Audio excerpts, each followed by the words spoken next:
So I want a black interior as part of my 123 wagon restoration. So the car's been painted silver. Black carpet's now been placed on the side, and I'm going to show you how I reinstalled the rear jump seats on this 7-seat wagon. Now, when you get your car back from the paint shop, you will need the carpet trim put in on those two lateral sides. You also get your tailgate lined up at this point and make sure that it's closing. I'll do a separate video on that. Now, the floor space at the back, basically you've got the lines for the fuel sender there, and you can see the other associated lines. The seat belts will be bolting into the floor, and we'll come back to them. Now, this is the carpet lining from a 5-seat wagon and the 7-seat wagon we need. I would recommend cleaning these with some detergent and a scrubbing brush and in high pressure hose. You can see it came up nicely. The 5-seat version has some different holes compared to the 7-seat. The 7-seat on the right has the space for the seat belt, whereas the 5-seat has those holes at the top and bottom end of the screen you can see. So that 7-seat on the right is what we're going to use. Now, we need to have the chrome trim on the base first before the carpet can go in. So I've got to take that latch off there, but you have to have everything lined up. Now these 4 plastic pieces I think are just to support that chrome trim so it can't get pushed in and dented. They're not screwed in, and there's 4 of them. They just passively sit in there. You see, just pop them in. I've got my small son helping me out today. So the chrome trim's a bit dirty. I had a few to choose from, and these get a few dents along the way. This one's pretty good, and even the sticker is good, although you can get these, and I have a new one available to put on. I'm going to polish that up and then insert that one. Now, you do need to have the right side or the Australian driver's side piece of carpet trim up, not the left side. That one I've got to undo the 3 screws to lift it up to get that screw for the chrome trim underneath. So just an oversight, but not a big deal. So don't have the carpenter place carpet on the horizontal portion because that'll get in the way of the carpet trim. The wood piece we'll come back to later. That's to secure the carpet. And I'll show you how we insert that trim piece later on. So this metal work actually sits into the base of the seat. It's riveted into the middle. It's just like a torsion bar, really. And you'll see this one going in, as I said, just riveted in. So, our chrome piece, it's time to go in. Now I've got to take the latch off. I've been using that just to secure the door. It's all polished up. It's come up pretty nicely, this piece. They're no longer available as of 2024. So you've got to work with what you've got or find a nice used one. So, as I said, I've got to take these 3 screws out on that right lateral portion just to enable me to get that chrome trim, the last screw underneath. So we'll just quickly flick those 3 screws out, just little Phillips. And when you're restoring these cars, it often pays just to order all these new. They cost you next to nothing if you have the insight. So that final screw gets tucked under that wooden piece. You can see. Now, the other thing you've got to concentrate on is getting the outer lip or the lip towards the rubber underneath the metal frame of the body. So sort of scoop it under there and then push the front end down, and it'll sit appropriately for the 6 screws to go in. So you see what I mean there? That lip of chrome needs to go over the body trim there.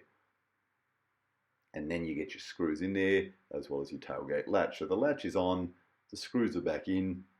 Now here's our 7-seat carpet trim. I mean, you could cut up a 5-seat one if that's all you've got as a replacement for a shoddy one. The 2 things you've got to pull through is that metal wire for the seat base. You can see the left side's come through, the right side's through. And then the seat belts.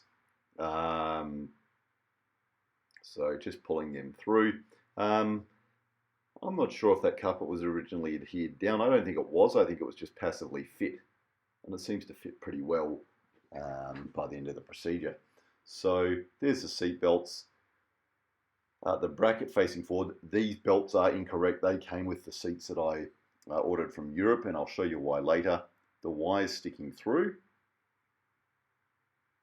as it's meant to, and we're ready to start putting things in. So the screws for the latches for the seats are new. They're available, they're not expensive, so you may wish to order them, you may wish to just use whatever you've got. There's the part number. So these plastic trims, I imagine you can over torque them and snap them. The donor car that I had, the donor wagon, one of those was already snapped from being over torqued, so just be careful, one side at a time. Don't really drive them down just yet. You can also see that little screw on the right side of that plastic trim. That has been painted silver, unfortunately, so it is a bit more visible, but that's the one other screw that you'll be using. So on the driver's or right side, we'll repeat. You can see the screw holding the carpet in to the left of the plastic trim as well. And we'll just get that one in. Now, at the middle of the car, you can see the longer ones. They've actually got a metal frame over the back end before the 3 screws go in. I imagine that's to stop the screws just sort of torquing them down and snapping it. So those frames need to actually be on the seat. But you don't put them in the car and then put the seat in. They need to be on the seat hinge. You'll see there's a little circular piece that they slide onto. It's quite logical when you see it. Put a little bit of grease on, and then the orientation is as I just showed you with the previous picture. It's a bit of a nuisance doing this. Those seats aren't exactly light. So we're going to get just 1 screw per side in, and then you can get to work on the other screws.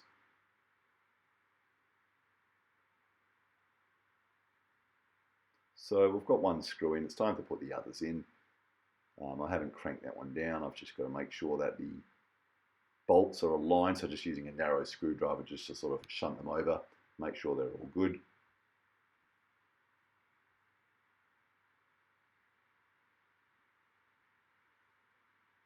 Just getting those ones in, and then we'll repeat on the other side. So as I said, these need to be on the seat before they get screwed into the car body. I don't know if these are available as of 2024. I did have a set from a donor vehicle in case I caused a catastrophe, but luckily there were no problems. So lifting up the vertical now, we're all good because I don't have the middle seat, it just flops excessively backwards. You can see the rubbers for the vertical seat are intact. Now these buckles don't have the receptacle to go onto the rubber buckle. I don't know why that is, whether these some sort of early seatbelt or late, I don't know, but these are the buckles that came with that seat. So I've ended up finding my original Australian ones you can see on the left. So they've got the correct hole to receive those rubber straps. So I've attached them now. This is retrospectively, this one, I forgot to film this bit. So you can see how it holds the seat belts when you lift it up, and all that you have, those things are sticking out. Now if they snap, you could still get these as of last year. I think I ordered them from Ben's, but you need to take the back of the seat off, which is not ideal because then you've got to strip everything. So they're important because when the seat goes down, they stop those buckles just not sitting in the fossa, and that would cause a dent in your leather. And you can see the seats get dents from people chucking tools and shopping and then folding the seats down for prolonged periods. So I've jumped the gun here, but the vertical's in now, and then we're going to go back.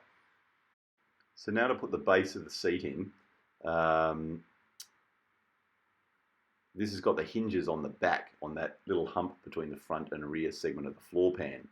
So they're going to go in, but you also need to put those wires on the outer edges in before you screw it in. So not the easiest on your back for a single person task, if you've got a friend to help. So you can see how there's going to be 2 screws each side. Get those metal wires into those pieces. Now the wire ends up sitting between the bracket and the hump, not outside of it, if that makes sense. You'll understand when you get there. So I've just forced that into the hole. And then I'm going to get one screw just on the side to hold it there so it doesn't flop around. And this is after we're done now.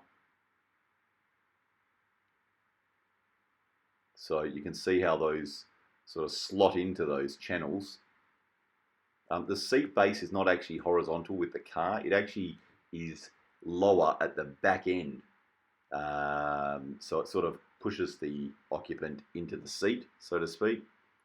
So when we fold this over now, initially it didn't sit perfectly, so I loosened up the hinges and slotted it around it. It seemed a bit better. That's all good. So there's our 2 screws per side, sitting into the fossa. And it's starting to look like I've got some interior in the car. Now this wood piece, there's the metal frame that's going to go in first before you put the wood frame in. Although just so I don't have it flopping around and getting snapped, I've just put it back in for the time being. Just 3 screws, that's a very simple task.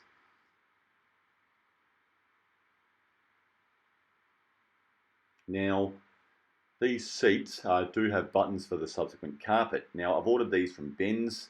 I'm not 100% on the part numbers. It came from the EPC, but the carpet's going to roll from the middle of the car back and then clip onto them, so when you have the seats down, you don't scuff the seats.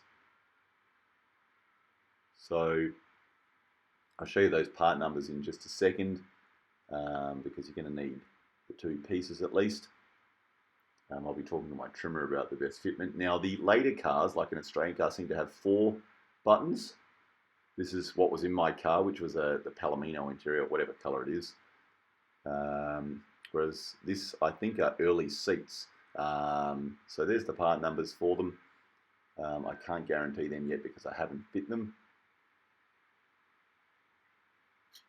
The last piece of trim, or the second last piece of trim, is this piece that goes over the carpet there. I think it's to stop the spare wheel ripping the carpet up if you ever take it out. So it's just held in by 3 screws. You'll feel underneath there are sort of little holes where the screws can go into. So put the first one in, and there's the other one on the right side of the screen. 2 of those 5 holes are actually for the base of the spare wheel cover, you can see. So just punch a hole through your new carpet, and then that will slot down appropriately. That is an old black wheel cover. I will be getting my original Palomino one recovered in new black carpet to match, but I've just kept the black one as a spare from the donor car. So that can then just button on. And this is the carpet in place from my original car. You can see what I mean by it is secured by the metal frame near the middle seats, and then it rolls back to button on. So this is what you do in reality. You'd be rolling it up. Now the metal frame needs to be secured under the wood. It's just the same 3 screws, but the frame goes in before the wood. I'm just showing you that because I haven't had it re-trimmed yet. The trimmer's got the carpet. There it is upside down, the metal frame, which is going to sit there. And so that wasn't an overly difficult task, but it did take me probably around 3 or 4 hours by myself. Actually not that complicated.